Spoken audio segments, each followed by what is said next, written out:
Super Mario 64 is probably my favorite game of all time. It's insane to me that this game pioneered the 3D platforming genre, and despite its flaws, still holds up and is beloved by many almost 30 years later. This game is mostly kept alive by speedrunners who break this game to its absolute limits, and modders who make ROM hacks in their own games using the Super Mario 64 engine. But there's a smaller, more niche subset of retro game fans that keep old games like Super Mario 64 alive in a more unique way. With the release of the Xbox 360 in the early 2000s, players were introduced to a new system called Achievements. Gamers were given challenges and were rewarded for taking the time to complete them in their favorite games. This has become a huge staple of Xbox and PlayStation consoles over the years, but Nintendo has yet to implement anything of the sort into their systems, which is where RetroAchievements.org comes in. Fans of retro games took it into their own hands to create achievement sets for their favorite games from the past. The site is actually super neat. It tracks points gained from achievement sets, your completion status of games, you can follow people and see what games they're playing, and even check out global leaderboards to see who has the most points. And all this can be linked directly to some of your emulators to create a seamless achievement hunting experience. Like I mentioned before, my favorite game of all time is Super Mario 64. And to my delight, there's actually a pretty in-depth achievement set for this game. So I took it upon myself to completely master this game that I've played hundreds of times. Alright, so here's my plan. I'm going to play the game once through as I usually would and see how many of the 132 achievements I can get in one go. After that, I'm going to break the rest of the achievements into categories and complete them in groups. Let's get started, shall we? I started the run out by going into Bob-omb's battlefield, grabbing the star behind Chain Chomp's gate, King Bob-omb on the summit, foot race with Koopa the Quick, and shoot to the island in the sky. At this point, I didn't have the wing cap, so the rest of the levels would be pretty tough to beat right now. So I moved over to Whomp's Fortress. In Whomp's Fortress, I fought the Whomp King, got the star at the top of the tower, beat Shoot into the Wild Blue without the cannon, got the 100 coin and 8 red coin star, performed Owlless, and then performed Cannonless to get all of the stars available in Whomp's Fortress. After Whomp's, I went straight over to Jolly Roger Bay, because I knew I was able to collect all the stars there. I first went to the Secret Aquarium star and made my way into the stage. All of Jolly Roger Bay was a breeze. I collected the Sunken Ship, Eel, Cave Treasure, red coin and 100 coin, blasted the Stone Pillar, and was able to get the Jet Stream star with no metal cap. This completed the entire course. I then got both Princess Secret Slide stars, as well as the Wing Cap star. And now that I had the Wing Cap, I could go back into Bob-omb Battlefield. Hey, Editor John here, and for some reason, the next 30 seconds of footage just randomly deleted after I completed the whole video, and I can't be bothered to edit it again.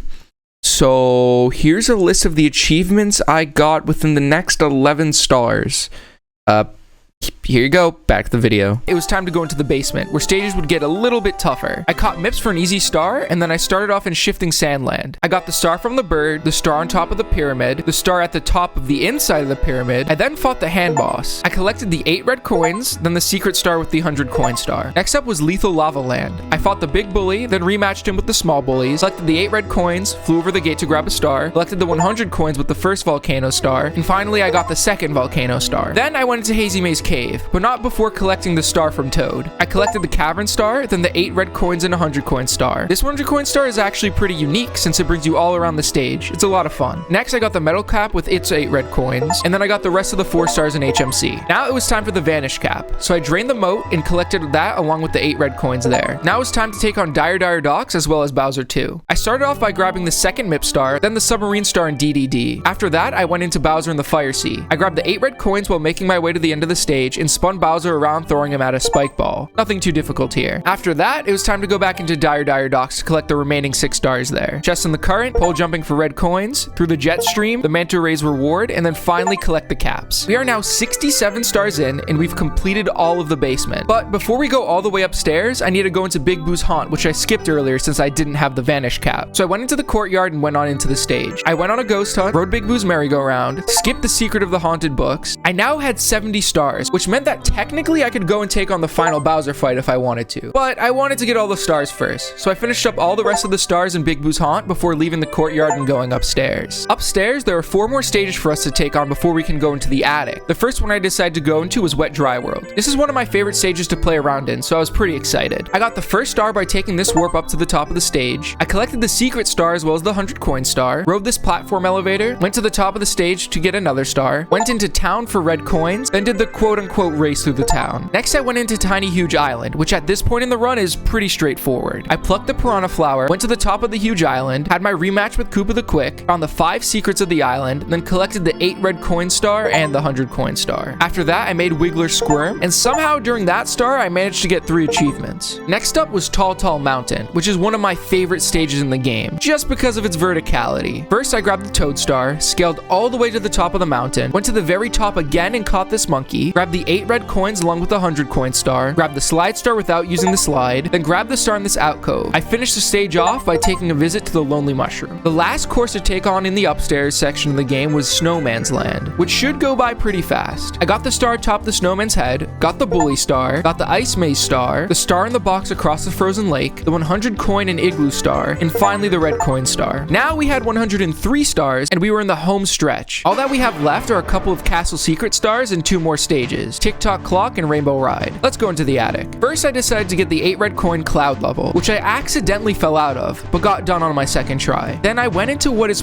probably the scariest stage in this game, Tick-Tock Clock. I decided to play all the levels in the frozen version of the level, since that would make this way easier. I start off with the 100 coin star and the Thwomp star all the way at the top of the level, just to get it out of the way. Then I got roll into the cage, get a hand, the pit and the pendulums, time jumps on moving bars, and then the 8 red coin star. Now all that's left is Rainbow Ride. I grabbed the last Toad star and made my way into the stage. I got the ship star, 100 coin and big house star, 8 red coins, tricky triangles, swing star, and then somewhere over the rainbow. I now had 119 stars, and it was time to finally take on our final Bowser fight. There is one more star for us to collect though before we fight Bowser, the 8 red coins in the Sky Star, which proved to be pretty easy. There are a few scary coins there, but nothing too difficult or out of the ordinary. I made my way to the top of the level, grabbed the last star, and hopped into the pipe to take on Bowser one last time. 3 swings into spikes, and Bowser was taken out. After around 2 hours and 47 minutes, I'd finally completed a 100% run of Super Mario 64, collecting 58 out of the 132 achievements for me to get in the game. Although the game was done with and Bowser was killed, we still had a super long journey ahead of us. Also, by the way, I can't find where I got the achievement for Show Me Your Moves. I've rewatched a video of this playthrough 3 times and it's nowhere to be found, but I did get it at some point. But while the credits for the game roll though, I have to do what every single YouTuber does and beg you for your support. These videos take me so much time to make, from recording, script writing, voiceover, editing, thumbnail, title, upload. You get the point. So it would mean a lot to me if you hit the like button and left me a comment. It really helps the YouTube algorithm pick up the video, and maybe more people will check it out. And hey, while you're at it, check to see if you're subscribed. If not, why not subscribe? I make a lot of videos. But anyway, now that our initial playthrough was done, I needed to plan out my route on how to get the rest of the achievements in a timely fashion. So I took a look at all the achievements left and sorted them into 3 different categories for different play sessions. Session number 2 will be Miscellaneous / Cleanup. So this is any achievements or one-off achievements that I managed to miss during my initial playthrough. This includes things like Mario's speedrun on the island, where I need to beat Koopa the Quick in under a certain time, or stars like jump onto the stone cliff, as well as a couple of things that can only be completed after I get all 120 stars. So I took a break for the day and then booted up the game the next morning in order to get some of these achievements. The first thing I did was use the cannon to get on top of the castle and talk to Yoshi, who gave me 100 lives. Then I rematched the Fat Penguin in Cool Cool Mountain, and did a challenge where I had to make it to the top of Bob-omb's battlefield without ever pressing the A button, which was actually not too hard. Next, I did Island in the Sky without using a cannon. Then I went ahead and found a warp achievement for this stage. Next, I had to do Mario Wings to the Sky without using a wing cap. After doing the achievements in Bob-omb's battlefield, I went into Jolly Roger Bay and got to the Blast of the Stone Pillar by long jumping off the ship. Next, I collected all of the 80 coins in Princess's Secret Slide, then made my way into the basement, where I had a few pretty hard challenges to do. The first one I did was the warps in Lethal Lava Land. Then I did a challenge where I needed to fight both bully bosses without taking any damage or getting knocked around by the bullies whatsoever. This proved to actually be pretty difficult and might be the hardest achievement I needed to grab so far. Next, I went into Shifting Sandland and got the star inside the pyramid through the top entrance, and then went into Hazy Maze Cave. In Hazy Maze Cave, I went into the metal cap star, where I needed to get all 8 red coins with only using 1 metal cap. I then realized I missed an achievement in Shifting Sandland, so I went back in there. For this achievement, I need to bring a box with me all the way to the star that sits outside of the pyramid, which took me quite a few tries. There was a shy guy who kept hitting me and getting in my way, but eventually I got it. I next went around and used all the warps in the stage. Then I made my way into Big Boo's Haunt. In Big Boo's Haunt, I needed to fight 2 Big Boos without taking damage. Kinda like the bully achievement we did a couple minutes ago. This one was far easier though. Next, I went into Dire Dire Docks for a pretty challenging achievement. I needed to grab the submarine star without ever using the submarine as a platform. So I need to line myself up perfectly with the star and jump at it from a pole. What made this super difficult was that since the star was already collected, it was blue, which blended in with the water below, and you can barely make out where the star is. But either way, eventually I got it. I now went back upstairs into Tiny Huge Island for the warp achievement, and then I beat Koopa the Quick fast enough for that achievement. Next, I went into Tall Mountain for that warp achievement, and then Snowman's Land for the same. In Tick-Tock Clock, I need to go into the stage at every clock speed. And then I went to Rainbow Ride to get the warp achievement and the ship star without ever touching a carpet, which was actually a pretty fun challenge. And then that was it for session 2. We are now at 81 out of 132 achievements. Session 3, though, is where things get a lot more challenging. This is where I categorized all the coin-related achievements I hadn't already gotten, which included getting a bunch of red coin challenges and all of the coins in every stage, with exception to Jolly Roger Bay and Dire Docks, since we already did that in our initial playthrough. Starting off with Bob-omb's Battlefield, where I needed to collect the 8 red coins without taking any damage. That went pretty smoothly. Next, I went into Womp's Fortress in order to open the cannon, since one of the achievements I was going for needed all the cannons to be opened. I then also got the warp achievement in this stage since I managed to miss it. Then I opened the cannon in Shifting Sandland. Next, I went into Lethal Lava Land, where I needed to collect the 8 red coins without jumping or taking damage. I then went into Cool Mountain to open the cannon there. After that, I wanted to try and do the Dire Dock star that required you to get the red coins without the poles, but the sub wasn't spawning in, so I'll need to do that later. After that unfortunate event, I went and opened the cannon in Wet Dry World and Tiny Huge Island. I also read this sign, which gave me an achievement. Then I opened the cannon in Tall Mountain and Snowman's Land, which were the last ones for that achievement. After that, I needed to get all 8 of the red coins in Tick-Tock Clock while the stage was moving. I thought this would be super tough, but I got it on my first try. That concluded all of the red coins challenges I could do right now without restarting the game. So now it was time to do the set of achievements I was absolutely dreading, the coin challenges. In every single stage, I needed to collect every single coin available. This includes coins from blue coin switches and enemies. So this challenge was going to be pretty tough. First off, I did Bob-omb Battlefield, and this time around it wasn't too hard. First, I grabbed pretty much any coins that could despawn, as well as the coins around the Chomp post. I then ran around the stage grabbing the coins on the ground, and then the coins in the sky. I found a pretty good strategy to get these. For the first few rings, I would just triple jump off the island. Then for the 2 rings that were further out, I found that a cannon shot from this cannon was pretty effective at getting me to the right place. That wasn't bad at all. Next was Womp's Fortress. This one was actually super straightforward. There aren't too many coins that could despawn here. I just made sure to be careful with the piranha plants, and then made sure to jump onto the back of the Womps before ground pounding them. The next stage I went into was Cool Mountain. Most of the coins in this stage are inside of the slide, so I went down that first, making sure to collect everything. I collected the red coins, the blue coin switch, and everything from enemies. Then I went to the Wall Kicks Will Work section and finished my coin collecting there. Next up was Big Boo's Haunt. Most of the coins here come from the ghost and blue coins. There are very limited yellow coins that you could miss. I made sure to get all the coins outside, then went down to the merry-go-round and beat all the boos there. This one was very easy. I then made my way into the basement, first trying out Hazy Maze Cave, and let me tell you, this course gave me absolute hell. My first try around went very well. I got all of the coins in the red coin section, including the 2 eyeballs and this bat. Next, I went into the gas maze section and got all of the coins there, which included blue coins and enemies. But where this took a turn for the worse was when I got back out to the rolling rock section. I had to kill a scuttlebug whose coins led me to my death in this giant center pit. At this point, I wasn't too worked up about it. Mistakes happened and I couldn't expect to make it all the way through every stage on my first try. So I tried again, starting with the rolling rock section this time around, just so I could get the scary bit out of the way. But this is when I found out there was also a bat in this section, which could fly all around the pit, making it super hard to collect its coin. I died during this section over and over until I was able to collect the coin. I then went and did the normal rest of the route, but when I made it to the gas maze section, I accidentally spawned in the star while the blue coin switch was active, so I missed a blue coin and I needed to reset. The next run through was going pretty well. I spawned the star in a different room, but then I died in the pit. At this point, I had done Hazy Maze Cave for over half an hour straight, and I was pretty upset by the way I lost there, so I needed a little break from playing for a bit. After my break, I went back into Hazy Maze Cave, and it wasn't any easier the second time around. My first run, I struggled for a while to get the blue coin from this eye. Then I did the unthinkable. I managed to spawn the star in the blue coins again, so I failed and failed and failed for over 45 minutes, until eventually I did it and got all of the coins in Hazy Maze Cave. Next, I was going into Lethal Lava Land, which I thought would be super straightforward. I would collect all of the coins outside on my shell and get the coins from the bullies. It was easy, until I realized realized that the coins from bullies would fly into seemingly random directions, causing me to lose some of them in the lava. So basically, I just had to get lucky, and to my surprise, after a few tries, everything lined up and I was able to get all of the coins. Next was shifting Sandland, and this one was pretty straightforward. The only thing that gave me trouble was getting the coins from this shy guy, but after a few tries, I was able to get the coins from him, and then the rest was super easy. Since we already did Dire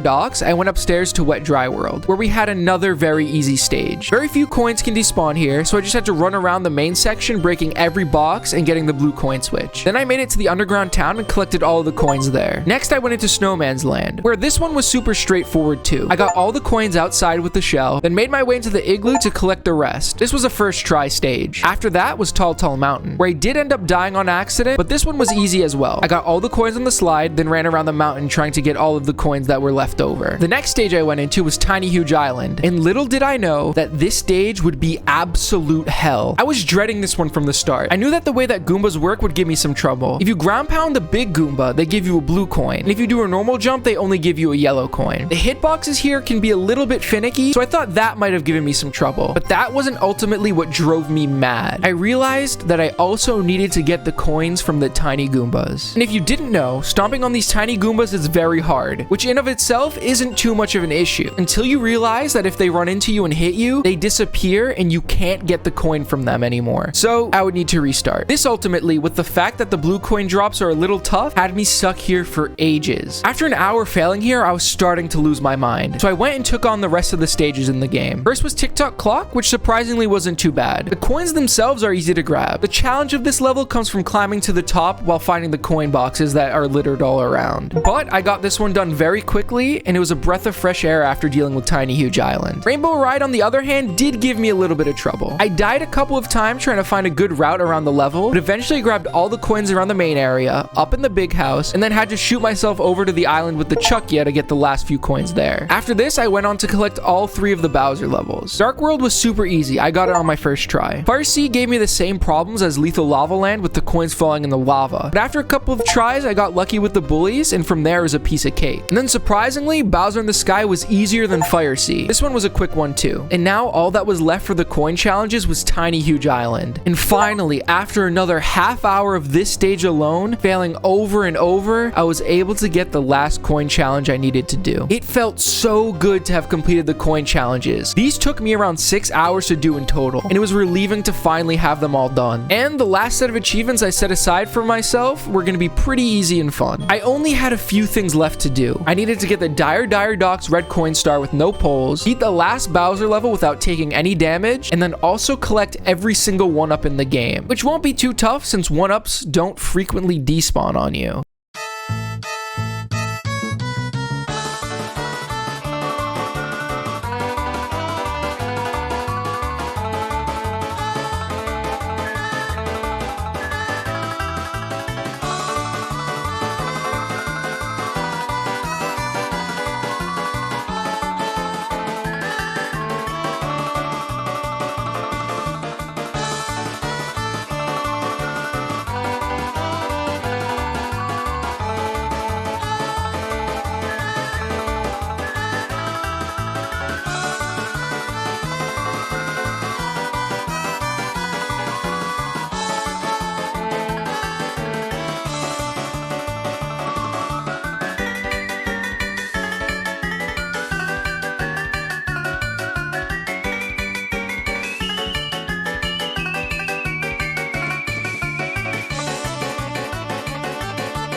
Now that all that was done, I had to do the Polis achievement, which I was dreading for a couple of reasons. One, I would need to replay the game and get 30 stars to get back into Dire Docks, which was not ideal. And 2, this stage gets very laggy with the submarine in there. But regardless, I collected 30 stars in a new file and went into DDD. Surprisingly, this wasn't too difficult with the exception of this jump here. This took me a few tries, but the rest of the coins were pretty easy to get. Now, the only achievement that was left for me to get in Super Mario 64 was to beat the final Bowser level without getting hit. So I made my way to the top of Princess Peach's castle and I hopped into the Bowser stage. I jumped dove across this teetering platform, went up the huge ramp, got on top of the rotating platform, then made my way through the moving platform section. I jumped onto the pole, then made my way to the other two rotating platforms. I long jumped to the final section and jumped into the pipe. Now, all that's left between me and completing this long achievement challenge was hitting Bowser against 3 spiked balls. I hit him once, twice, and then once more to finally complete this challenge. After 12 hours, 45 minutes, and 50 seconds of total playtime, I finally got every single achievement that Retro Achievements had for the Super Mario 64 base game. This journey was a super taxing one, so if you enjoyed seeing me do this, leave a like and comment. It'll help me know that you guys like this video. And hey, while you're there, let me know what other classic games you'd like to see me do. Alright, I'll see you guys in the next one.